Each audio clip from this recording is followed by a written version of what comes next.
Bab 950. Jihan langsung panik saat melihat Raja Bakir hendak bangun. Jihan segera memapa Raja Bakir dan bertanya dengan ekspresi khawatir, "Yang mulia, apa yang kamu lakukan? Sekarang tubuhmu sangat lemah, kamu harus istirahat yang cukup. Kamu nggak boleh." Sebelum Jihan selesai bicara, Raja Bakir melambaikan tangan dan berucap, "Aku tahu kondisi tubuhku dan aku nggak punya banyak waktu lagi. Tapi, aku itu seorang raja, jadi aku nggak mau meninggal di tempat tidur. Cepat bantu aku untuk makan dan menghadiri rapat." Raja Bakir berusaha untuk berbicara dengan tegas dan menahan batuknya. Dia tidak ingin membuat Jihan khawatir. Jihan membujuk, "Yang mulia, sekarang tubuhmu sangat lemah. Kamu harus istirahat di tempat tidur dan gak boleh terlalu lelah." Para pangeran juga bergegas maju dan menimpali. "Benar, ayah. Sekarang tubuhmu sangat lemah, jadi gak boleh banyak bergerak. Kalau enggak, kondisimu akan makin parah." Melihat Raja Bakir yang masih berusaha untuk bangun, Jihan segera menghentikan Raja Bakir dan memapahnya. Kemudian, Jihan memandang tabib dengan ekspresi cemas seraya bertanya, "Tabib, apa sekarang yang mulia boleh makan dan menghadiri rapat?" Raut wajah tabib tampak khawatir. Dia berujar, "Tidak boleh, Ratu. Sekarang tubuh yang mulia terlalu lemah, dia tidak akan kuat untuk melakukan hal-hal ini lagi. Sekarang dia harus berbaring dan istirahat yang cukup. Dengan begitu, dia masih bisa bertahan lebih lama." Raja Bakir melambaikan tangannya sebelum tabib selesai bicara. Ekspresinya tampak tegas saat berbicara. "Uhuk-uhuk. Ratu, kamu nggak usah membujukku lagi. Aku juga paham dengan omongan tabib. Sekalipun beristirahat di tempat tidur, aku juga nggak bisa bertahan lebih lama lagi. Daripada berbaring dan menunggu mati, lebih baik aku melakukan hal yang berguna menjelang ajalku." Selesai bicara, Raja Bakir tiba-tiba menatap Jihan dengan serius. Dia juga tersenyum lemah, lalu bertanya, "Ratu, seharusnya kamu bisa memahamiku, kan?" Mata Jihan memerah dan dia menangis. Namun, Jihan tidak bisa menghentikan Raja Bakir. Jihan hanya mengangguk sembari berlinang air mata dan menyetujui permintaan Raja Bakir. "Iya. Yang mulia, aku tahu." Jihan segera memapa Raja Bakir, sedangkan para tabib yang berlutut merasa sedih. Kemudian, Raja Bakir pun sarapan dengan bantuan Jihan. Namun, Raja Bakir tidak bisa makan karena tubuhnya terlalu lemah. Begitu makan, dia langsung muntah. Hanya saja, Raja Bakir akan lemas kalau tidak makan. Jadi, dia berusaha makan sedikit bubur dan sayur, lalu meminta Jihan untuk membantunya memakai jubah. Setelah selesai, Raja Bakir menghadiri rapat pagi. Para pejabat merasa cemas saat melihat Jihan memapah Raja Bakir yang wajahnya sangat pucat. Bahkan, Raja Bakir terhuyung ketika berjalan, seperti hendak pingsan kapan saja. Mereka semua diam-diam mengeluh, jelas-jelas Raja Bakir sakit parah dan kondisinya sudah sekarat. Namun, sekarang Raja Bakir masih berusaha untuk menghadiri rapat pagi.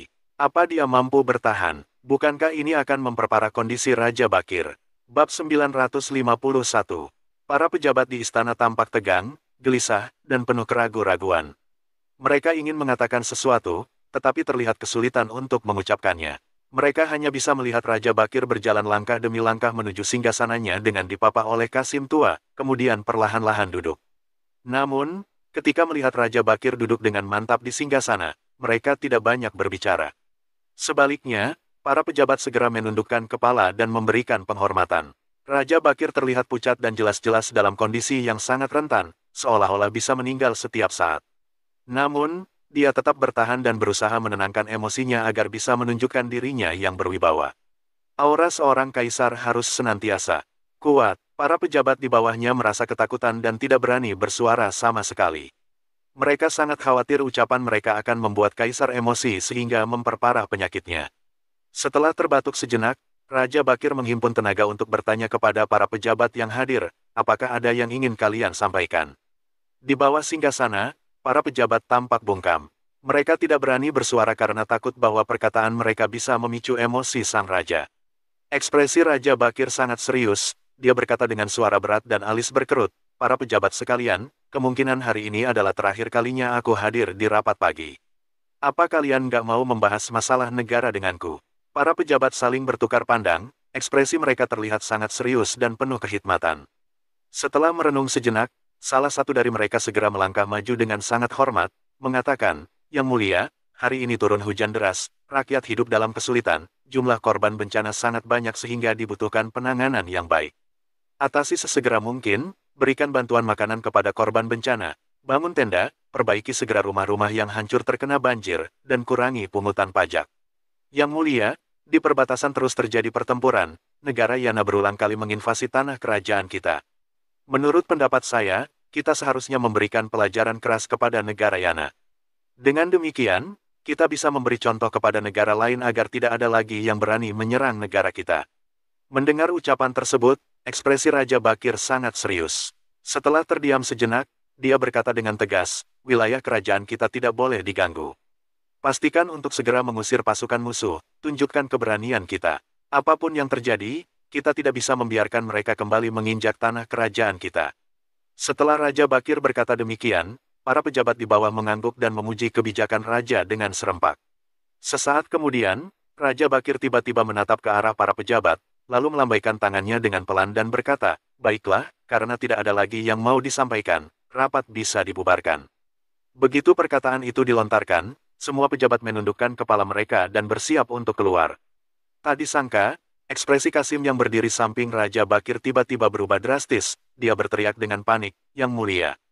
Yang Mulia, semua pejabat dalam ruangan juga ikut panik. Mereka menghentikan langkah dan buru-buru menoleh pada Raja Bakir. Namun yang dilihat oleh mereka adalah tubuh Raja Bakir yang telah terkulai lemas di singgasananya dengan wajah yang pucat pasi. Jelas sekali, Raja Bakir telah mengembuskan napas terakhirnya. Kasim tua itu menangis terseduh-seduh sambil berlutut dan berteriak, Yang Mulia, telah mangkat. Para pejabat di aula tampak cemas, mereka berbondong-bondong berlutut di hadapan Raja Bakir sembari menangis sedih. Ratu yang terus menunggu di belakang juga tidak bisa lagi menahan air matanya. Dia terduduk di lantai dan menangis terisak-isak. Beberapa saat kemudian, lonceng di istana dibunyikan, pertanda bahwa raja telah meninggalkan dunia. Semua selir kerajaan bergegas keluar dari kediaman mereka ke halaman. Bab 952. Kematian Raja Bakir membuat seisi istana dipenuhi suara tangisan. Hari itu tampak berbeda dari biasanya. Namun, ketika semua orang sedang tenggelam dalam kesedihan, terlihat dua buah sosok yang diam-diam meninggalkan istana. Kedua orang itu tidak lain adalah Alina dan Pangeran Yahya. Orang yang menunggu mereka di dalam kereta kuda di luar sana adalah Kumar. Saat melihat Kumar, wajah Alina dan Yahya terlihat serius. Kak, apakah kita masih bisa kembali ke tempat ini? Kumar tersenyum, lalu berkata dengan tenang, tentu, keluarga Juwanto. Pasti akan bisa kembali ke sini nggak lama lagi. Setelah naik ke kereta kuda, Alina dan Yahya langsung meninggalkan tempat itu. Tidak ada yang memperhatikan kepergian kedua orang itu di tengah kekacauan yang sedang terjadi di dalam istana. Kematian Raja Bakir bisa dibilang merupakan duka besar bagi kerajaan Nuala. Meski Raja Bakir tidak bisa dianggap sebagai penguasa yang baik, tetap saja kematiannya menjadi kesedihan terbesar kerajaan Nuala. Seketika, seisi istana memasuki suasana berkabung. Pada saat bersamaan, sang ratu langsung mengambil alih pemerintahan. Pangeran kelima, Jeffrey, kini telah menjadi putra mahkota. Baik dari kalangan pejabat maupun rakyat, tidak ada orang yang menentang masalah ini. Bagaimanapun, saat Raja Bakir masih hidup, banyak yang sudah mengakui Jeffrey sebagai penerusnya. Sementara itu, Kumar telah meninggalkan istana bersama Alina dan Yahya pada saat ini. Kak, apa yang akan kita lakukan sekarang?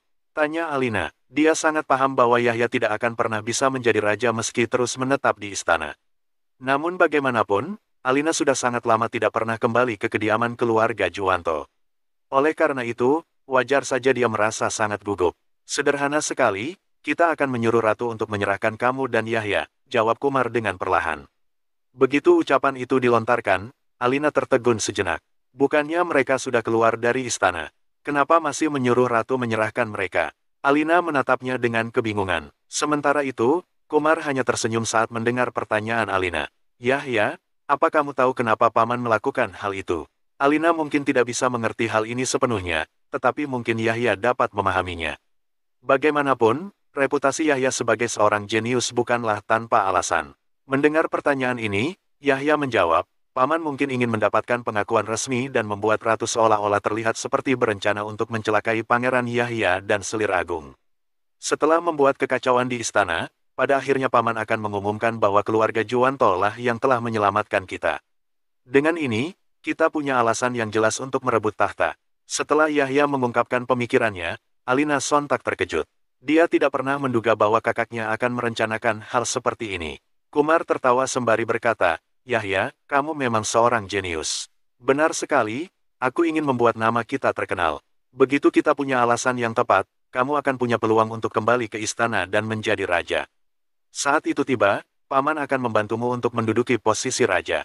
Ujar Kumar. Kumar memang berkata ingin membantu Yahya, tetapi tidak ada yang tahu jelas isi hati Kumar sesungguhnya. Mendengar usulan tersebut, Yahya mengangguk dengan gembira. Ya, Paman tenang saja. Tiba saatnya nanti, aku akan mengumumkan kejahatan ratu ke seluruh negeri. Seru Yahya. Dia sudah memperhitungkan segalanya dalam hati. Alina hanya menarik napas dalam-dalam. Meski merasa terkejut dengan rencana ini, Alina tidak banyak berkomentar. Pada saat ini juga, Ratu telah selesai menyampaikan semua perintah dari Raja Bakir. Tiba-tiba, ada seseorang yang melapor, Yang Mulia Ratu, Selir Agung dan Pangeran Yahya telah menghilang. Mendengar laporan tersebut, Ratu mengernyitkan alisnya. Bab 953. Menghilang. Ratu menarik napas dalam-dalam dengan ekspresi yang sangat muram. Tentu saja, dia tidak beranggapan bahwa Alina dan Yahya akan benar-benar menghilang. Mereka pasti pergi ke suatu tempat. Hanya saja, dilihat dari gelagatnya, sepertinya mereka berencana akan merebut tahta. Kelihatannya keluarga Juwanto mulai berencana untuk merebut tahta. Tapi aku nggak punya waktu untuk memedulikan mereka. Apapun yang kulakukan, mereka tetap akan menjalankan rencana mereka. Sampaikan, perintahku, panggil kakak tertua keluarga Barus untuk datang bersama Farel. Perintah Ratu kepada bawahan kepercayaannya. Pelayan ini telah mengikutinya sejak datang dari keluarga Barus. Ratu hanya bisa mempercayakan tugas ini kepada pelayan tersebut. Yang Mulia Ratu, apakah kita mau memanggil Tuan Sigra dan Farel? Tapi, untuk apa kita memanggil mereka? Tanya pelayan kepercayaannya, Saika, dengan ragu-ragu. Mendengar pertanyaan itu, Jihan menjawab, setelah Raja mangkat, pasti akan terjadi pergolakan di kerajaan ini. Kita nggak akan bisa menghindari niat keluarga Juwanto untuk memberontak. Mereka sudah pasti nggak akan rela membiarkan putraku mewarisi tahta. Jadi, bagaimanapun juga, keluarga Juwanto sudah pasti nggak akan berubah pikiran. Tapi, keluarga Barus berbeda. Mendengar penjelasan Jihan, Saika merasa agak terkejut. Yang Mulia, maksud Anda, keluarga Barus juga berniat merebut tahta? Tanya Saika dengan tak percaya. Namun, Jihan hanya mengangguk. Saat ayahku masih berkuasa, dia selalu menyuruh keluarga Barus untuk bersabar dan menunggu kesempatan. Sementara kakakku ini adalah pemimpin ulung. Dengan situasi seperti ini, keluarga Barus juga pasti nggak akan tinggal diam. Oleh karena itu, pasti akan terjadi kekacauan. Tugasku sekarang adalah meyakinkan keluarga Barus untuk tidak merebut tahta. Dengan begitu, setidaknya kita bisa meredakan sedikit kekacauan dan mengurangi satu musuh. Saat mengatakan hal ini, Jihan sendiri juga sebenarnya sangat frustrasi. Sejujurnya, dia juga tidak ingin bermusuhan dengan keluarga Barus. Namun jika keluarga Barus bersikeras merebut tahta, Jihan tentu juga tidak akan berpangku tangan. Kerajaan ini adalah milik anaknya, milik keluarga Larasati. Yang Mulia Ratu, kalau keluarga Barus benar-benar, apakah Anda akan membiarkannya? Meski Saika adalah anggota bawahan Ratu, dia tetap saja bagian dari keluarga Barus. Perlu diketahui, jika keluarga Barus benar-benar bisa mendapatkan posisi raja, ini adalah gebrakan besar bagi keluarga itu. Ratu juga seharusnya paham akan hal ini. Jihan menarik napas, lalu melirik Saika sekilas. Dia paham dengan maksud Saika, sehingga dia menjawab, Saika, kamu sudah mengikutiku cukup lama, seharusnya kamu tahu pemikiranku. Kalau kamu mau membantu keluarga Barus, aku nggak akan menyalahkanmu. Sejujurnya, aku merasa bersalah pada leluhur keluarga Barus kalau melakukan hal ini. Tapi, Jeffrey adalah putraku, Raja Bakir adalah suamiku. Aku hanya menunaikan kewajibanku sebagai istri. Saika langsung berlutut mendengar ucapan Jihan, Yang Mulia Ratu, saya memang anggota keluarga Barus, tapi saya adalah bawahan Anda. Apapun yang ingin Anda lakukan, Saika akan mendukung Anda sepenuhnya. Saika sangat setia terhadap Ratu, Jihan sangat jelas terhadap hal itu. Dia memapah Saika seraya tersenyum. Aku mengerti, tapi kalau kamu benar-benar memilih keluarga Barus pun, aku nggak akan keberatan, ujar Jihan seraya tersenyum. Namun, Saika tetap menggelengkan kepalanya. Yang Mulia Ratu, hanya saja, saya merasa khawatir akan satu hal. Apakah keluarga Barus akan mendengar nasihat Anda? Sepertinya, keluarga Barus sudah mempersiapkan banyak hal. Takutnya, mereka tidak akan mengurungkan niatnya semudah itu. Jadi, apakah keputusan Anda memanggil mereka datang justru akan berdampak sebaliknya? Pertanyaan Saika ini sebenarnya cukup beralasan. Keluarga Barus sudah melakukan banyak persiapan, mana mungkin mereka akan menyerah begitu saja. Jihan juga menghela napas mendengar ucapan ini. Bab 954. Jihan hanya menghela napas saat berkata, aku juga terpaksa melakukannya. Bagaimanapun, aku benar-benar nggak punya pilihan lain. Hanya dengan menenangkan keluarga Barus, aku baru bisa fokus menata pemerintahan dan menghadapi keluarga Juwanto. Jadi, apapun yang terjadi hari ini, aku harus mengetahui posisi keluarga Barus. Syukurlah kalau mereka mendukungku. Kalau mereka tidak mau mendukungku, aku juga harus cepat melakukan persiapan. Setelah menjelaskan panjang lebar, Saika akhirnya mengerti. Baiklah, akan saya laksanakan. Setelah itu, Saika mengirimkan merpati surat ke kediaman keluarga Barus. Pada saat ini, Farel telah menyampaikan semua perkataan Wira kepada Sigra. Sigra tertegun seketika mendengarnya, dia juga merasa ucapan Wira ini cukup masuk akal. Lagi pula, bahaya selalu mengintai setiap saat jika dia berada di sisi raja. Mengapa dia tidak memegang kekuasaan ini di tangannya saja? Pada saat ini, pelayan membawakan merpati surat. Saat melihat merpati ini, ekspresi Sigra langsung berubah drastis, begitu juga dengan Farel. Merpati ini, milik Bibi. Seru Farel buru-buru. Sementara itu, Sigra menarik napas dalam-dalam dan mengambil suratnya. Isi surat itu hanya satu kalimat. Bertemu di istana. Sigra menyerahkan suratnya kepada Farel dengan ekspresi tenang. Bibimu ingin ketemuan di istana. Setelah mendengar ucapan Sigra, Farel menarik napas sambil berkata, kenapa Bibi menyuruh kita menemuinya di istana di saat-saat seperti ini? Sigra langsung menjawab, ada alasan lain apa lagi?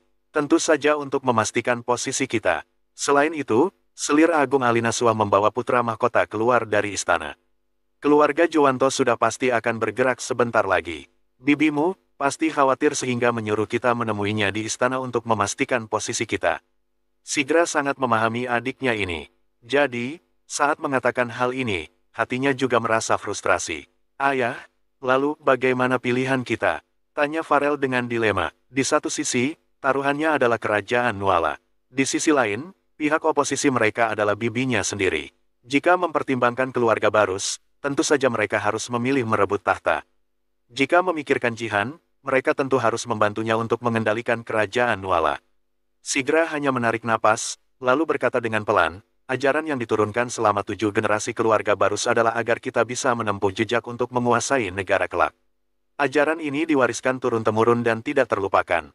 Kakekmu dulu selalu mengajariku untuk tidak bersikap lunak begitu ada kesempatan.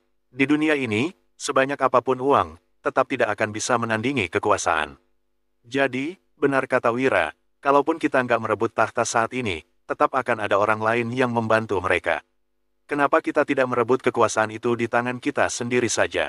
Mendengar ucapan Sigra, Farel buru-buru berkata, tapi apakah Bibi akan berpikir seperti itu? Masalah itu tergantung siapa yang berhasil membujuk salah satu pihak. Sigra tahu bahwa adiknya itu akan sangat sulit diyakinkan. Namun demi keluarga Barus, mereka juga tidak punya pilihan lain. Di saat bersamaan, Wira juga sudah mendapat kabar kematian Raja Bakir. Dalam waktu sesingkat mungkin, Wira mengumpulkan semua orang.